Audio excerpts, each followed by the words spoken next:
Taalanın kişilərə, müsəlmanlara əmr etdiyi şeylərdən də biri də qısqanclıqdır. Və hətta Peyğəmbərimiz Muhammed sallallahu əleyhi və səlləm buyurdu ki, dəyyus, yəni qısqanmayan, öz qadını xüsusilə də həyat yoldaşını, zövcəsini, xanımını qısqanmayan cənnətə girməyəcək.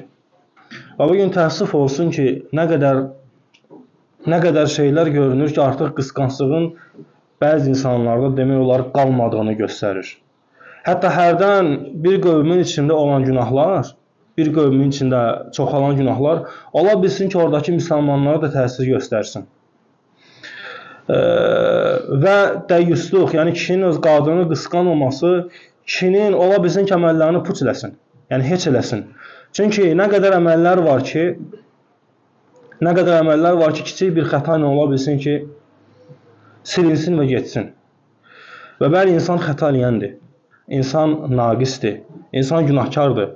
Amma bir insanın xətası onun kişiliyində, onun qeyrətində, onun dinində, xüsusən də bəzi məsələlərdə olmamalıdır. Müsəlman orada xəta eləyə bilməz. Subhanallahil-azim, həqiqətən qəribədir. İnsan öz ayaqqabısını qısqanır. Sən istəmərsən ki, sənin ayaqqabı səndən başqası geyinsin. İnsan öz geyindiyi paltarını qısqanır.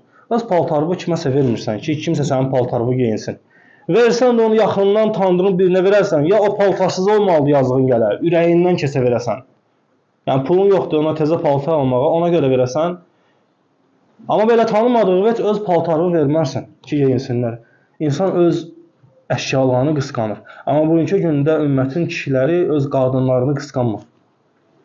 Yəni bir qadının artıq bir ayaqqabı qədər də dəyəri qalmayıb. Çünki qadın qısqanılmırsa daha doğrusu, artıq bu demək ki, qadının qiyməti yoxdur. O kişinin gözündə, o kişinin həyatında o qadının qiyməti yoxdur. Axı qadın dindir. Qadın bir insanın hər şeyidir, yarısıdır. Dininin yarısıdırsa, demək özünün hər şeyidir. Peyğəmbər sallallahu əleyhi və səlləm buyurdu, axı, evlənməyə əmr elədi. Və evlənməyə əmr etdikdən sonra axı Allah Rəsulü buyurdu ki, evlilik dinin yarısıdır. Qalan yarısını da Allahdan qorxsun. Yəni, qadın dinin yarısıdır. Sənin etdiyin ibadətlərin yarısı odur. O sənə köməkçidir, o sənə dəstək olandır, o sənə yardımçındır. Hələ bu dinində yarısıdırsa, bəs dünyanda ola bilsin ki, hər şeyindir.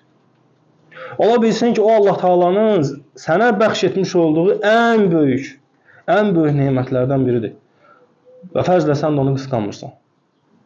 O geyindiyi paltarlarına görə, o necə çıxır çölə, necə çıxmır və sən onu qısqanmırsan. Və adını da qoyublar, mən ona güvənirəm. Güvənmək başqa şeydir. Təbii ki, kişi öz qadınına güvənir. Güvənmək başqadır.